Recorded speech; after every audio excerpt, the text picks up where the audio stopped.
네, 정치권 소식 핵심 키워드로 짚어보는 시간입니다. 이종근 시사평론가, 김수민 시사평론가와 정리해 보겠습니다.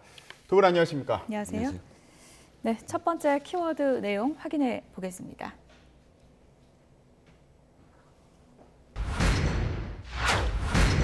네, 윤석열 대통령이 내일 5.18 기념식을 참석하는데요. 기념식에서 임을 위한 행진곡을 부른다고 합니다. 임을 위한 행진곡을 부른다. 어떤 의미가 있는 겁니까? 네, 임을 위한 행진곡은 이제 광주 5.18을 기리면서 만들어진 노래이고 5.18의 상징과도 같은 노래라고 볼 수 있습니다. 그리고 한국에서만 주로 많이 불려지는 것이 아니라 다른 나라, 아시아의 다른 나라로도 많이 퍼져가지고 아시아의 어떤 민주주의를 상징하는 그런 노래가 되기도 했는데요. 예전에는 임을 위한 행진곡을 5.18 기념식에서 재창하느냐 마느냐 이것이 쟁점이 된 적도 있었습니다. 특히 이명박 정부, 박근혜 정부 때 그랬던 의미가 있는데 근데 이제 그런 노래를 두고 둘러싼 갈등이라든지 논란 이런 것들을 종식시키겠다라고 하는 거. 그러니까 민주당 계열 정부가 아니라 국민의힘 계열 정부에서 이 문제를 좀 일단락시켜서 재창을 하면서 임을 위한 행진곡을 5.18 기념식의 필수적인 하나의 요소로 그렇게 확실하게 박는다라고 하는 의미가 있겠습니다. 네, 임을 위한 행진곡은 재창이었다가 합창이었다가 또 재창으로 바뀌고 이런 과정을 겪었는데 네네. 이게 재창이냐 합창이냐 어떤 의미가 있는 걸까요? 사실 별 의미가 없습니다. 이게 원래 재창이었죠. 재창이라는 건 거기에 참석한 모든 사람들이 함께 부르는 것. 우리가 애국가 재창 그러면 쉽게 이해하실 것 같습니다. 어떤 의례에서 애국가 그러면 전부 다 부르잖아요. 근데 합창, 이명박 대통령이 첫 번째 5.18 기념식 때 그걸 합창으로 바꿨어요. 합창이라는 건 연단에 있는 이 사람들이 합창을 하고 그 다음에 좌석에 있는 사람들은 따라 부르지 않아도 되는 그런 그 형식이지만 간단하게 말씀을 드려서 재창을 하는데 노래를 안 따라 부른다고 그래서 무슨 그 제재가 있거나 혹은 합창을 하는데 따라 부른다고 그래서 또 제재가 있거나 그렇지 않거든요. 다만 그때 이 합창 논란이 일어난 건 노래에 대한 의미에 포함돼서 그 안에 5.18을 인정하지 아니하는 예를 들어서 5.18이 북한군이 소행이라든지 혹은 여러 가지 어떤 그러니까 북한이 이 노래를 갖고 이 5.18을 미화하는 영화를 만들었다든지 이런 식의 5.18 자체의 어떤 문제 제기를 하는 일부 극우 단체들의 그 뜻을 사실 받아들였다 이렇게 보여지는 것이라 사실상 그때 당시 합창 재창의 논란 이전에 있는 문제 때문에 이명박 정부가 불필요한 논쟁을 지금 야기시켰다라는 겁니다. 예, 합창이냐 재창이냐 아니면 식순에서 빼느냐 지금까지 참 우여곡절이 많았는데요. 전직 대통령 당시에 어떤 변화가 있었는지 저희가 영상으로 좀 준비를 해봤습니다. 보여주시죠.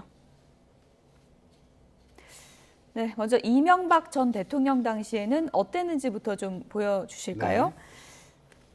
예, 취임 첫 해가 이제 2009년이었는데요. 저희가 이제 당시 화면을 좀 준비를 해봤습니다.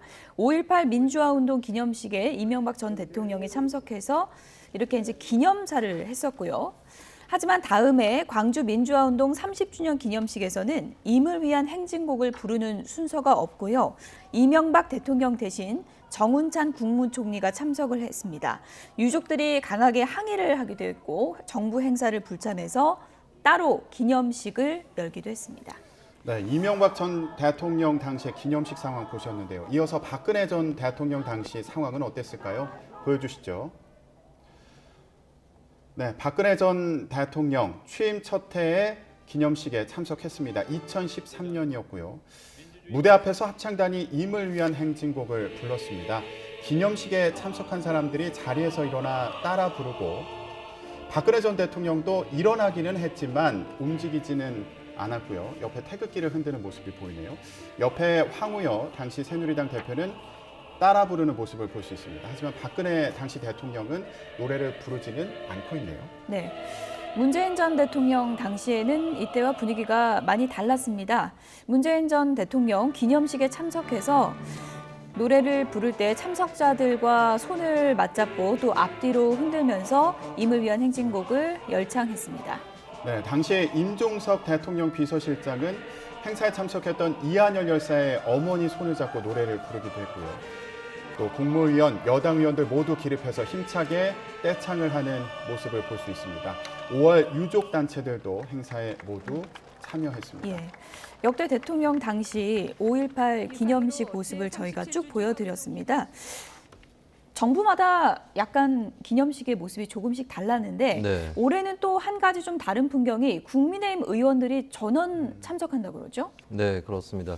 국민의힘이 한 2019년 정도였었죠. 그때 5.18 망언이 나오는 행사가 있었고 그 행사에 관여한 의원들 때문에 여러 논란에 휩싸였었고 사실 이런 부분들이 국민의힘이 이번에 정권을 잡기 이전에 한동안 좀 침체해 있는 예. 그런 원인이 되기도 했었습니다. 근데 사실 따져보면은 5.18 특별법을 통해서 당시에 어떤 학살의 당사자라든지 이런 쪽을 처벌했던 정부가 바로 김영삼 정부고 예. 김영삼 정부가 국민의힘 계열의 정부라고 볼 수 있지 않겠습니까? 근데 그런 것에도 불구하고 이제 오히려 최근 들어서서 좀 역사를 둘러싸고 분열되는 모습 이런 것들을 보였는데 이것을 이제 작년에 국민의힘에서 당시에 김종인 비대위원장이 광주에 가서 공식적으로 또 사과를 하는 그런 모습을 보였고 윤석열 정부 들어서서 이 문제를 확고하게 국민의힘도 5.18에 대해서 똑같은 마음으로 추모한다라고 하는 것을 나타내주기 위한 그런 상징이라고 볼 수 있겠죠. 그런 의미에서 이제 예전에도 국민의힘 인사들이 5.18 기념식에 참석들을 많이 했었는데 예. 이번에는 아예 가급적 다른 특별한 사정이 없는 한 모두가 참석을 해서 같이 기리자. 더 이상 5.18 문제를 두고 사실관계를 왜곡한다거나 예. 이런 이견들에 대해서 배척하고 하나의 조금 더 단일한 역사관을 가지자라고 하는 그런 취지가 좀 담겨져 있다고 네. 볼 수 있겠습니다. 의원들이 전부 참석하면 지금은 임을 위한 행진곡이 재창이잖아요. 그럼 의원들도 국민의힘 의원들도 다 일어나서 임을 위한 행진곡을 부르는 모습을 볼 수도 있겠네요. 네, 그렇습니다. 다 부르겠죠. 하지만 그 중에는 부르지 않는 사람도 분명히 있을 거예요. 아까도 말씀드렸지만 재창이었을 때도 일부 의원들, 특히나 이제 박근혜 대통령도 의원 시절에 노무현 대통령의 임을 위한 행진곡 행사 5.18 행사에 갔을 때 안 불렀거든요. 물론 그 사진에 나오겠지만 그러나 일부 의원들을 제외하고 거의 모든 의원들이 함께 부를 거라고 생각합니다. 예, 윤석열 대통령이 기념식까지 어떻게 이동하나 이것도 지금 화제가 되고 있는 것 같은데요. 국민의힘 의원들하고 KTX 특별 열차를 타고 같이 간다는 거죠? 네, 그렇습니다. 예. 그것도 하나의 어떤 퍼포먼스 같아요, 저는. 예. 그러니까 물론 대통령과 당이 지금은 함께 움직이는 그런 건 아니잖아요. 옛날에는 당 총재였는데 대통령이 예. 지금은 그냥 당원에 불과하죠. 그러면 대통령이 함께 합시다 그랬을 때 무조건 당이 이렇게 일사불란하게 가는 것도 사실 민주주의 입장에서는 그렇게 보기 좋은 건 아닙니다. 하지만 그럼에도 불구하고 아까 평론가님 말씀처럼 5.18 기념식에 함께 가자라는 건 굉장히 큰 의미가 있어요. 어쨌든 지금 한 보수 정권 9년 동안 사실 5.18과 관련해서 굉장히 국민 정서와 배치되는 그런 모습을 보여왔거든요. 예. 그렇기 때문에 함께 타자는 건 그만큼 이걸 씻어내자, 그런 모습으로 씻어내자라는 그런 의미가 많이 담겨 있는 것 같습니다. 예. 네. 윤석열 대통령 내일 이제 기념식에 가서요. 그 기념사에서 5.18 정신을 헌법에 수록하겠다 이런 내용을 또 발표할 것으로 알려졌거든요. 예, 이 부분은 어떻게 해석할 수 있을까요? 네, 그만큼 중요한 역사라고 본다라고 하는 것이겠죠. 한국 민주주의의 기점 중에 하나다라고 본다라는 것인데 현재는 헌법 전문에 들어가 있는 역사적 사건이 3.1 운동하고 4.19 이 두 사건이거든요. 여기에 5.18을 더 추가한다. 3.1, 4.19와 비슷한 그런 역사적 위상을 갖고 있다라고 하는 그런 인식이 바탕이 됐다고 볼 수 있겠습니다. 다만 이제 헌법 전문을 바꾼다라고 하는 것은 이것도 개헌 사항이기 때문에 국회의원 3분의 2의 찬성 그리고 그 개헌안에 대한 국민투표 이런 것들을 거쳐야 되는 부분이 있겠죠. 그래서 예. 단시간에 되기는 어렵겠다라고 네. 볼 수 있겠습니다. 어쨌든 내일 기념식은 어느 때보다 많은 여야 국회의원들이 참석을 하고 그리고 이제 대통령도 함께 참석해서 다 함께 임을 위한 행진곡을 부르는 모습이 연출이 되지 않을까 싶은데요. 어제 이제 윤석열 대통령이 첫 국회 시정연설에서 강조했던 게 바로 협치입니다.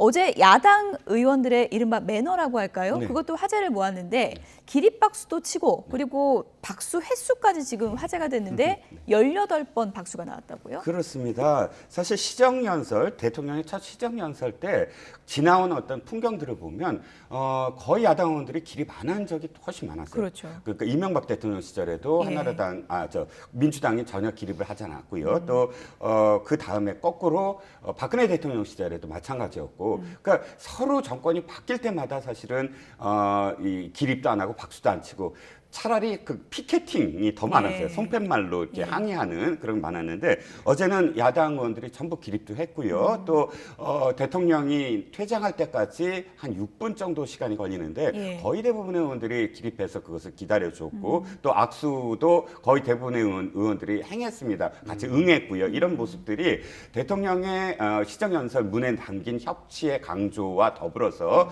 야당이 그만큼 인정한다는 것이거든요. 그 선거 결과도 인정하고 대통령으로서 인정한다라는 그런 느낌을 받아서 국민들은 어저께 어떤 그런 풍경들이 굉장히 안정적으로 느껴졌을 것 같아요. 네. 어제 윤석열 대통령이 국회 본회의장 입장할 때 또 눈에 띄었던 게 넥타이 색깔이었거든요.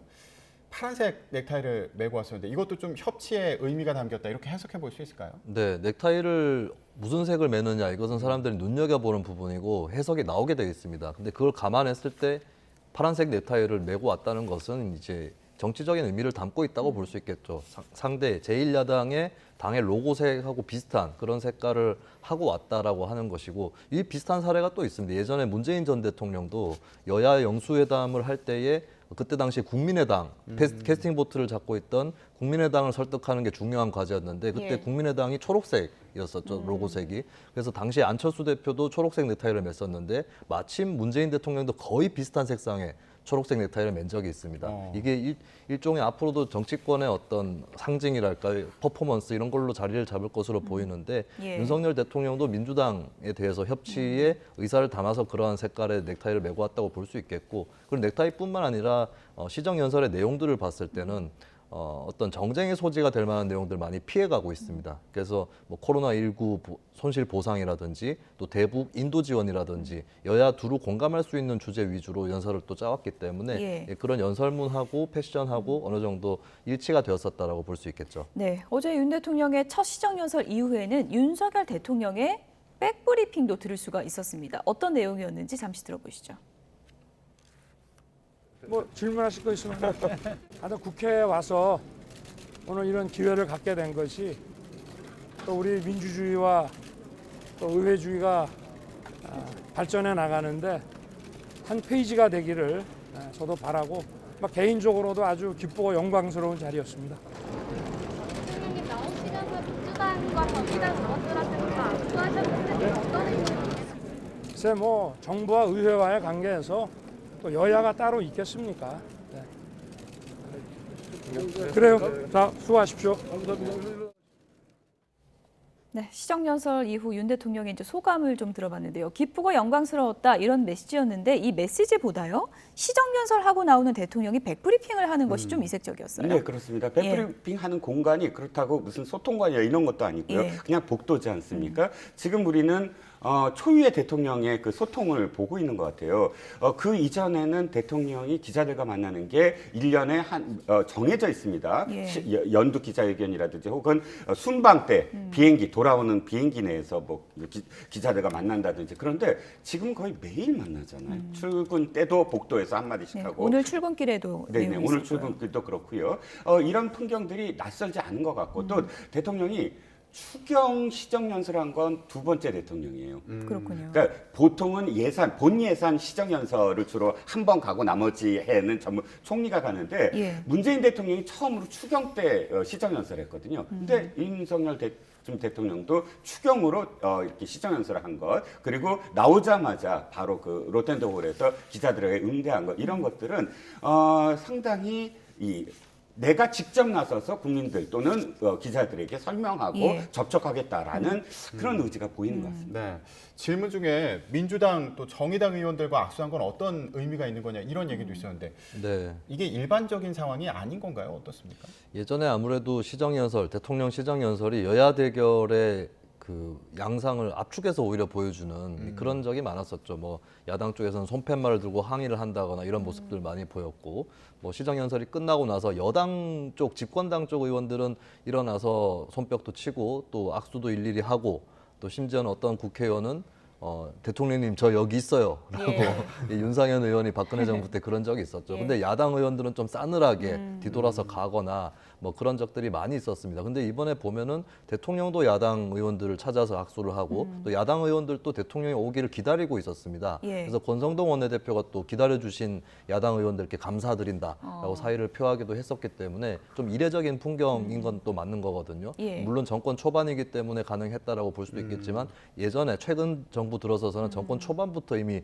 시정연설이 여야 대결의 장이 됐었기 때문에 그것과는 좀 달라진 풍경이다라고 예. 하는 것이 기자들이 보기에도 이색적이고 좀 신기했던 것 같습니다. 어제 수많은 대통령과의 악수 중에서 아마 사진이 가장 많이 찍힌 건 박범계 의원과의 악수가 아닌가 싶습니다. 박범계 의원이 조금 머뭇대다가 다가가서 악수를 했다 그래요? 네, 그렇습니다. 예. 먼저 다가갔고요. 예. 그래서 또 이 윤석열 대통령도 웃으면서 악수를 했고 이 장면을 지켜보던 주변의 의원들이 박수까지 쳐서 화제가 더 이어진 것 같아요. 박범계 의원과는 뭐 굉장히 큰 어떤 인연이죠. 옛날 이 선배라고 부르는, 그러니까 박범계 의원이 훨씬 후배였고 그래서 선배라고 부르면서 도리어 검찰총장 시절에는 더 많은 어떤 지지를 보냈던 의원이 이제 법무부 장관이 되면서 또 입장이 바뀌었고 이제 또 다시 이제 대통령과 야당 국회의원으로 만났습니다. 예. 앞으로 또 저는 질의라든지 이런 데서 박범계 의원이 윤석열 정부를 어떻게 질타할지 또 지켜봐야 될 것 저 같습니다. 악수의 의미가 어떤 의미가 될지 네. 좀 지켜봐야겠네요. 예. 어제 또 화제가 됐던 게 이 시정연설 있기 전에요. 윤석열 대통령과 국회의장단 그리고 여야 지도부가 환담하는 자리가 있지 예. 않습니까? 그런데 이 자리에서 최근에 화제가 됐던 사진이 있죠. 김건희 여사와 윤호중 민주당 비대위원장이 대화를 하면서 활짝 웃는 모습이 나와서 또 화제가 됐었는데 이 배경이 밝혀졌다고요. 네, 그때도 이제 윤호중 위원장이 무엇 때문에 저렇게 웃었을까 궁금해하시는 그러니까요. 분들이 많았고 심지어는 일부 민주당 지지층 중에서는 저렇게 웃을 때냐라는 질타가 쏟아지기도 했었습니다. 예. 그래서 제법 궁금해하시는 분들이 많았을 것 같은데 대통령 측에서 그때 어떤 얘기를 했는지 밝혔거든요. 그러니까 윤호중 위원장이 이제 파평윤 씨 같은 윤석열 대통령하고 본관이 같은 한 39촌 정도 된다고 하는데요. 예. 실제로 이제 학렬도 보면은 윤석열 39초냐. 네네. 네. 윤석열 대통령의 부친 같은 경우가 그 학렬자가 돌림자가 중자입니다. 그러면 이제 뭐 한 3촌벌 정도 된다. 쉽게 얘기하면 그렇게 볼 수 있겠죠. 근데 예. 그 얘기를 만찬회장에서 영부인 김건희 씨가 윤호중 위원장한테 같은 집안이다 이런 얘기를 했더니 네. 이제 윤호중 위원장이 저렇게 웃었다라고 대통령 측에서 또 설명을 했습니다. 저런 맥락에서 저런 웃음이 나올 수 있나? 또 그렇게 의아해하는 분들도 계시는데 어떻게 보십니까? 근데 막상 이제 사람들끼리 만나서 얘기를 하다 보면은 또 어떤 예상치 못했던 친근감의 표현이었던 거죠. 파평윤 씨다 같은 예. 종친이다라고 하는 거 그런 걸 얘기를 들었을 때는 이렇게 웃음이 터져 나올 수도 있는 부분일 것이고 예. 이런 부분에 대해서 이제 국민들도 정치라는 것이 계속해서 낯을 붉히고 싸우는 것만 아니다라는 거 이해할 필요가 예. 있고 그리고 정치권도 좀 유념을 했으면 좋겠는 게 예. 이제 정치인들끼리 좀 안 보는 자리에서 서로 설전을 주고받는 경우가 있습니다. 물론 그거는 당연히 할 수 있는 일인데 네. 그것이 너무 극심하게 펼쳐지게 되면 막상 이렇게 유화적으로 서로 만나는 부분에 대해서 국민들도 의아해한다라는 것이고 그래서 정치권이 갈등을 하더라도 예. 인간적으로 너무 증폭시킨다거나 극단적인 언사를 주고받는다거나 이런 것들을 어느 정도 자제할 필요가 있다는 것을 또 한번 생각해 볼 수 있게 됩니다. 어제 저 사진 얘기를 환담장에서도 또 웃음꽃이 피었다는 또 얘기가 전해지더라고요. 네. 예. 그러니까 저 사진이나 아니면 예. 어제 그 시정연설 할 때나 이런 상황을 보면은 참 화기애애 보이는데 어제 시정연설 끝나고요. 민주당이 다시 날을 세웠습니다. 박지원 공동 비대위원장 발언을 듣고 오겠습니다. 협치를 방해하는 수준 이하 양심 불량 장관 후보자와 비서관들 먼저 정리해 주시기 바랍니다. 서로 힘을 모으려면 최소한 야당이 극구 반대하는 국민적인 지탄을 받는 인사들은 끊어야 합니다. 네. 박지원 공동 비대위원장의 발언을 들어봤는데 야당이 극구 반대하는 국민적 지탄을 받는 인사들은 끊어야 합니다. 이렇게 얘기를 했습니다. 네. 장관 등 인선과 관련된 부분을 지적한 것으로 보이는데 일단은 한동훈 장관 후보자 어떻게 될지 관심이 돼. 오늘 그렇죠. 아침 출근길에요. 네네. 윤석열 대통령이 출근해서 검토하겠다 이렇게 얘기했습니다. 네. 예, 오늘 중으로 검토를 하겠다 이런 얘기로 들리나요? 어떻습니까? 검토하겠다라는 건 오늘 결정할 것 같아요. 왜냐하면 사직서도 어저께 그 한동훈 법무장 후보자가 검찰 사직을 하고 사퇴 변을 또 굉장히 날서게 했습니다. 그건 야당이 자신을 반대하더라도 갈 길을 가겠다라는 의미로 읽혀지는 부분이고요. 또 출근길에 뭐 검토하겠다고 했으니까 사실은 지금 법무부 관련해서도 굉장히 적체돼 있는 부분들이 있거든요. 검찰총장 뽑아야죠. 검찰 인사해야죠. 예. 그런데 이것을 계속 미루다가는 이런 모든 스케줄들이 얽히는 그런 결과를 낳을 수도 있어서 또 지방선거를 앞두고 중후부처 아닙니까? 예. 법무부하고 행안부는 이미 했으니까요. 그래서 저는 오늘 당연히 아마 결정을 하고 발표를 하지 않을까 싶습니다.